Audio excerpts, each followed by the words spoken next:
All right, moving on to the 8th bout of the evening. This one under Pro-Am rules to be contested in the super welterweight division with an upper limit of 69.5 kgs. Introducing to you first, fighting out of the blue corner with a record of 2 wins and 2 losses, fighting out of Viper MMA, please welcome Emmanual Van Wyk. And the winner is MC Hammer.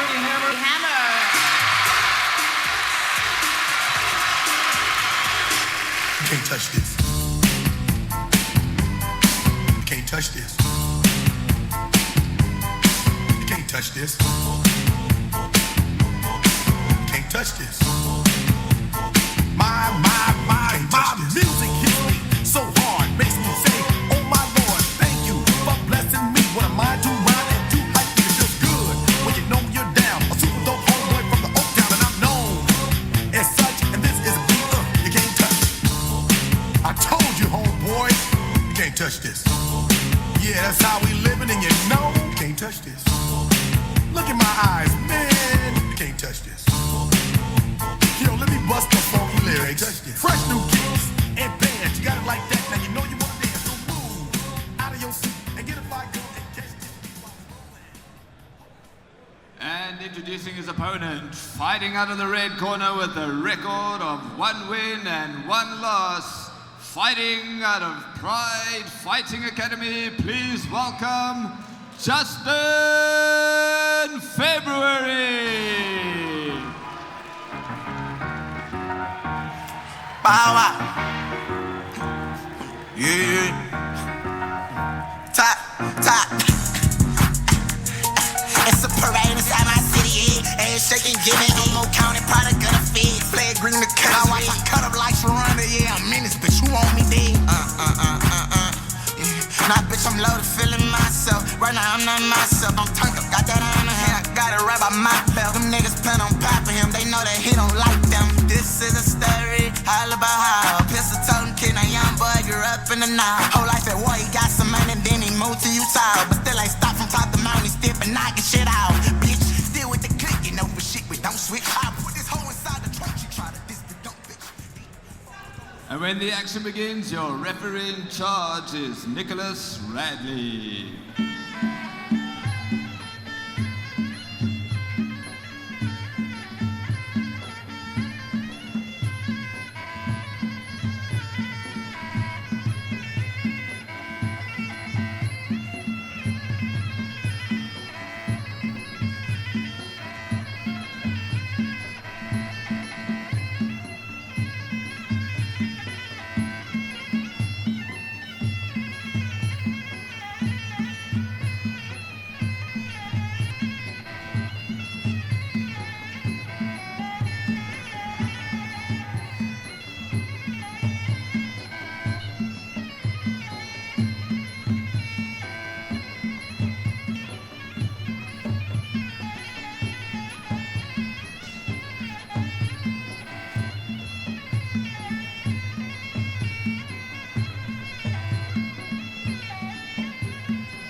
Again, 2 guys fighting out of Cape Town gyms, 2 big ones, Viper MMA and PFA, Pride Fighting Academy.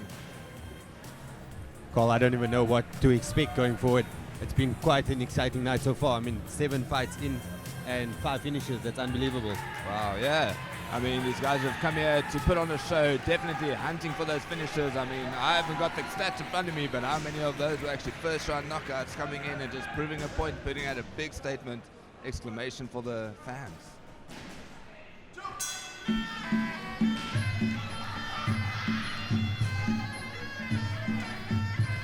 Emmanuel opening with a bit more of the wild shots here. Justin staying nice and composed, walking him down, looking for those long straight shots. A little bit unorthodox there from Emmanuel, but he shells up well, makes sure to keep his defense up. Yeah, I think Emmanuel's landed some good leg kicks early on in the fight. The return shots seem to have been landing on the guard at the moment. Very unorthodox in terms of that dropping the head quite low, akin to boxing evasion. It's a bit dangerous in Muay Thai. Obviously, we throw some knees, we throw some kicks, so you might want to be mindful. Oh, and as I say that... nearly get dropped, but saved by the ropes there. Justin looking for those fast, straight shots. Emmanuel leaning in quite a bit as well, like he's dropping his hands when he comes in with that straight right. Needs to be careful. Oh, he gets swept there. Nice, clever sweep as making use of his opponent's momentum there. Yeah, well-timed sweep there. Just back to that right call, it was very well-timed and landed flush. But Emmanuel seems to have shaken it off quite well and just back to business. Yeah, nice slap on the arm there. Of course, in Muay Thai, those strikes can't. If he's not checking the kicks and they're landing on his arm, that's still a point for Emmanuel there. Same as that leg kick counts. Emmanuel goes with a looping, swinging elbow, coming just short there. Another one where he goes swinging wildly. Justin wides to it, gets out the way. Taunting his opponent a little bit as well. He's hunting for that shot. Emmanuel doing really well actually, even though it's fairly unorthodox, moving his head out the way. He just needs to be careful as he maybe gets a little bit more tired in the round and those reflexes aren't as quick that he doesn't catch something, and if Justin starts to anticipate the head movement and maybe adds a follow-up kick or even guides him into a knee as he drops down, just need to be careful about that. And of course there, the other one I was about to say, when your opponent's leaning back, just hit those big leg kicks. Yeah, I think Justin might eventually catch on that Emmanuel's actually angling out to the left every time, and he could use that to his advantage. Yeah, and he's already started to, feint with the punches and finish off with a nice big leg kick. Of course, when you're leaning back and all your weight's on one of the legs, you just got to sink a nice big one just like that.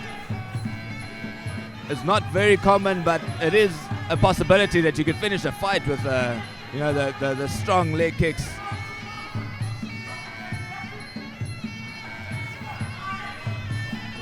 There he catches him on a lean back. Emmanuel taunting him though with his tongue out, using a bit of the Philly shell with his shoulder up and his arm down. Conclusion of the first round. Interesting fight. Yeah, interesting fight. I mean, Emmanuel is showing us something different. It's not a style I've seen tonight yet. He's evading quite well, but it seems like he's got good timing on it, but there's a risk element to it. Yeah, and maybe he comes from a little bit of a boxing background or maybe some MMA where, he's not necessarily thinking about those follow-up strikes, but for now, when they're coming at you as single shots, moving your head out the way is just one of the ways not to get hit, and you don't need to shell up, Yeah, absolutely, Carl. I think he's also doing well that when he is evading one or two shots, he is angling out. He is angling out to the same side, which maybe Justin can take advantage of, but for now it seems to be taking him out of danger. But there has been one or two shots from Justin that's gotten through that, and when it does land and you are leaning back and your chin is exposed, it can be very dangerous. For sure, we've seen a number of big knockouts tonight, and leaving your chin exposed, making it almost easier for your opponent to land on one of those buttons, either around the ear, at the bottom of the chin. Just guys need to just be careful and stick to the basics sometimes. But for now, it seems to be working. As I said, if he starts to slow down a little bit and Justin starts to time it, would be interesting to hear what his coach Mike Menemania said in the corner there, maybe telling him, set up those shots, look for it, go hunting. Emmanuel comes in with a flying Superman, then eats a kick in return from Justin. Both guys coming out hard. Obviously, a nice recovery in the minute break.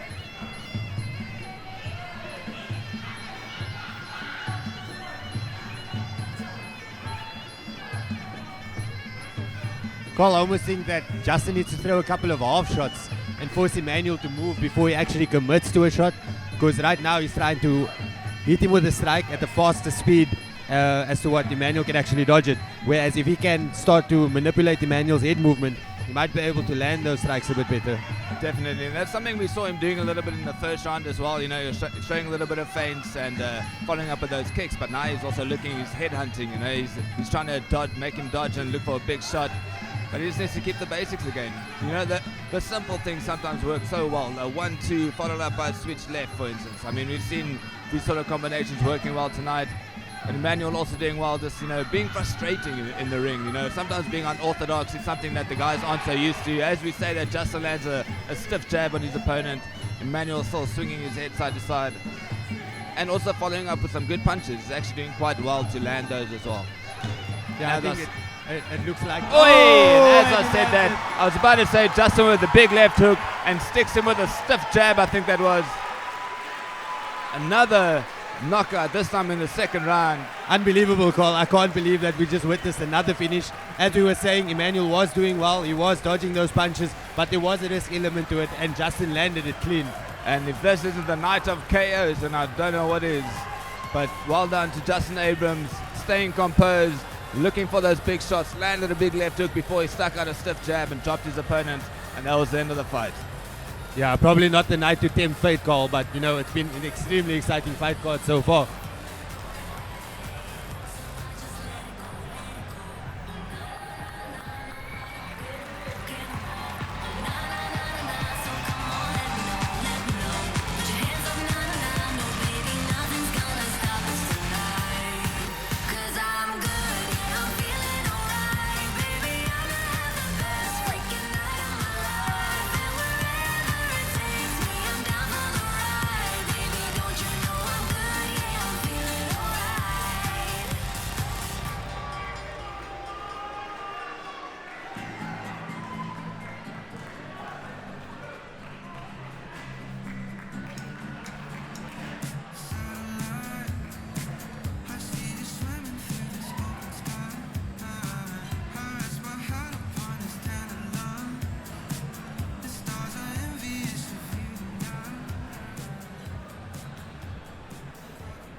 Ladies and gentlemen, this fight sees its conclusion in the second round with 1 minute and 25 seconds off the clock, with another knockout victory, this time in the red corner, Justin February. It's a parade inside my city, yeah. Ass shaking, giving no counting product of the feed. Flag green the cut. I watch I cut up like Sharonda, yeah. I'm in this bitch, who want me dead? Nah, bitch, I'm loaded, feeling myself. Right now, I'm not myself. I'm turned up, got that on the hand. Got it right by my belt. Them niggas plan on popping him. They know that he don't like them. This is a story, all about how a pistol toting kid, a young boy grew up in the night.